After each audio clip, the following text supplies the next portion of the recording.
go back just 2 seconds before we get into this. So, what was the Industrial Revolution again?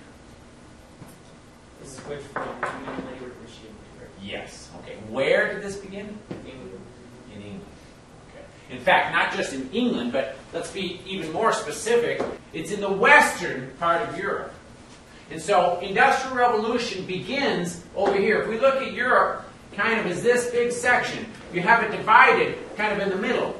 And industrialization begins in the far western part. What's happening in the east? This isn't a Western civilization class. I don't want you to get too overwhelmed by this. But there's big differences. The United States were mostly English. Is there a difference in the political culture of the United States from Germany? Oh yeah! Russia? Yes! What's the difference? Where does our famous phrase, we hold these truths to be self-evident that all men are created equal and bound by their God, John Locke. Why did he write this? It was the English Revolution, right? He had no idea about the United States. He was certainly not thinking about the United States. He was talking about why the British Parliament should get rid of the king. At that time, King James II. We hold these truths to be self-evident. Okay? Very English. Thomas Jefferson takes these up 100 years later because they're so English. Because everybody in the Parliament knew exactly what he was saying. He's writing this letter to them. And they know this. They recognize John Locke. This is not a shock. What was it that distinguished England from Russia that made the English Parliament system different? Well, part of it had to do with the advance of their political state. Feudalism, I mentioned, feudalism is what dominated the Middle Ages. Did it just shut off in 1500? No, it takes a long time. Where does it shut off first? Where are the first modern nation states? East or west? West. West is where it first comes up. And this is going to confuse you a little bit. I don't want it to, but I know it's going to. Does orthodoxy promote modern nation states or feudalism more? Feudalism. Why? Because it has local leaders, local authority. Very good. And because in the West, there really is a separation between church and state. If the church has just one leader and it's unconnected to the local politics, that means that the local politics can pretty much rise up on its own. And in fact, we talked about this, isn't that really the whole story of the Protestant Reformation? Trying to break free from the authority of the church. The church has no military. They're not having to fight the church, but there's still an authority of the church. And so as each modern nation state kind of rises up, they're breaking away from the authority of the Pope. And that's what defines the Protestant nations. This change happens most in the West.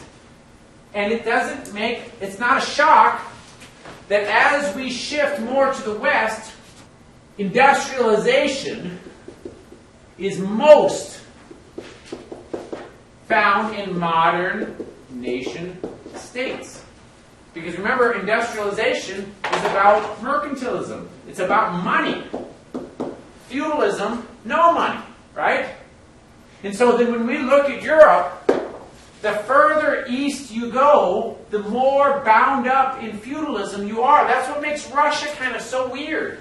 Even in the early 1900s, under the Tsar, most of Russia is mostly feudal.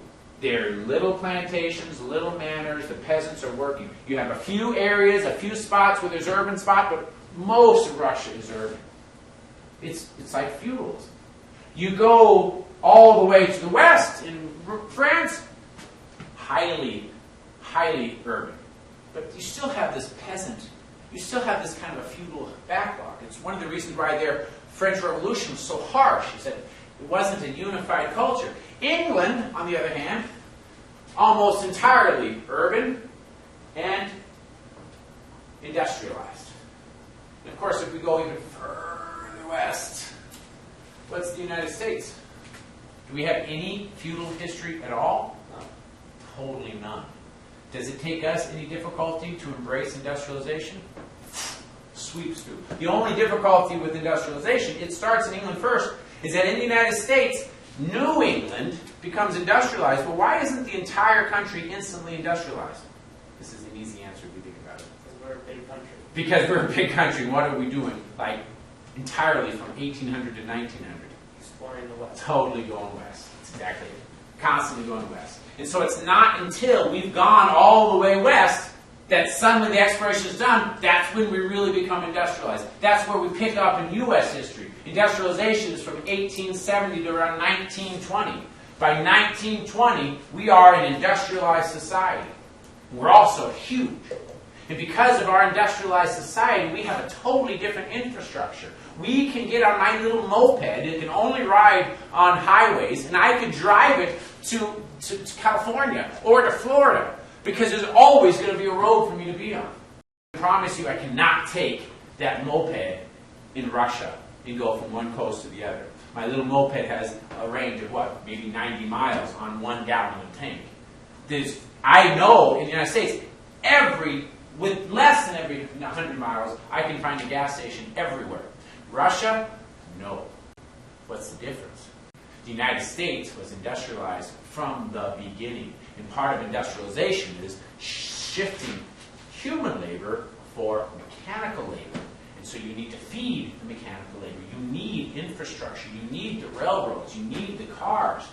You need transportation everywhere. You have it because the United States, modern nation state. What about Russia?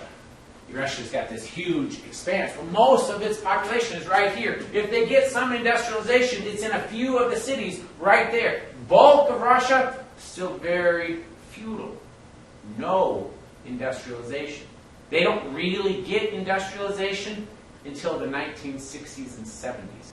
Same thing with China. Doesn't really get industrialized until the 1990s and this last decade. Because it's just so vast. And it has a great deal to do with that politics. And if you're not industrialized, then what happens to that cry, that demand to change the government? There is a relationship between your religion and your identity, but there is equally a relationship between this economic system and your identity. Western Europe, not only was it Catholic, but it's Catholic and Protestant, modern nation states, highly industrialized. Eastern Europe, less industrialized. Orthodox, more feudal. You come back over here, it's polytheistic. It's not quite feudal because it doesn't have that tradition, but is it really a modern nation state? Yes, it's a nation state. Is it a modern nation state? Or is it actually a little bit closer to what we would have expected if we went back maybe 500 or 600 years? If we were talking about the Byzantine Empire, or the Roman Empire, or the Greek Empire. Industrialization was very slow out in this side. We talk about mercantilism as kind of the vehicle or the motivation for spreading industrialization throughout the world. What's the theory of mercantilism? Wealth is found Found in profit. Individually, that means you buy and you sell, right? As a country, that means you want more gold coming in than goes out. How does that impact the world relations? Trade, what are you trying to develop all around the world? Colonies, trading ports, all over the world. And so that forces a certain level of cultural diffusion because you're constantly trading. That's Europe going out everywhere. That's colonization.